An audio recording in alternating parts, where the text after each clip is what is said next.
How do you network? And why is networking so important? In our previous topics, we talked about how you should abandon a group if you become the most clever person in that particular group and move to another one. We also talked about your network is your net worth. So it's key that you spend your time with people or on things that would enhance your life and your career.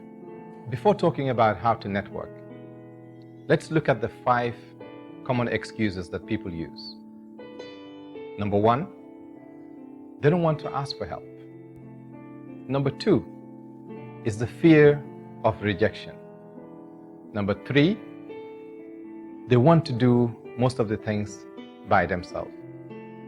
Number 4 is the lack of knowledge on how to network. And 5 is the concern about people not knowing their business. Now we're going to look at 5 ways that you can use to network. Number 1, leverage on social media. Nowadays, most people are either on LinkedIn, Twitter, Instagram, Facebook, or other social media handlers. What has worked for me in the past is LinkedIn. A lot of professionals are there, and you can easily find the people that you want to network with. You can start by liking their comments or commenting on their post, and then eventually start sending them messages. To start with, don't look at what you can gain from this person, but rather what you can offer to them. It is key that you don't bombard them with messages, but equally be consistent in terms of how you get in contact with them. If the person doesn't reply at first, don't give up. Give it a little bit more time, but come up with rather a new set of information instead of just repeating the same thing that you keep sending to the very same person.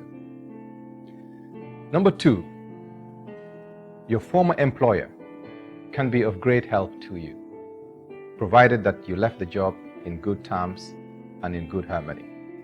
There's nothing wrong to call them out and invite them for a dinner or a meal, or just for a chat to find out what's happening, who they know, or who they can put you in contact with. That is if you're looking for a job, or if you're just looking for an opportunity elsewhere. Number 3, join a professional association. If your intention is to become an accountant, for example, join an accounting association. These groups enable you to have direct access to the people within the same industry or within the same area of interest. And you can't go wrong with that. Number 4, your college or university alumni can also offer a great networking possibilities. The association, most of your colleagues or friends have already passed on doing other things. By reaching out, you'll know exactly what they're doing and how they can be of use to you. Last but not least, your own family. You have your uncles, your aunties, cousins, nephews. There's possibilities that they know people that can be of use to you. Do not shy away from contacting them and find out who they know and how you can make use of this.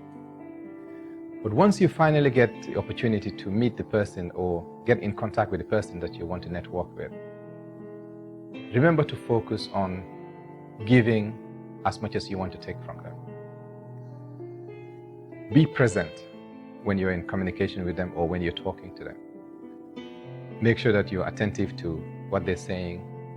Listen more rather than talking. Take action immediately. If you're supposed to send a particular email, do it right away. If you're supposed to take a certain task or do something, do not procrastinate. And remember, success is possible. Do not procrastinate. Start now for a better future.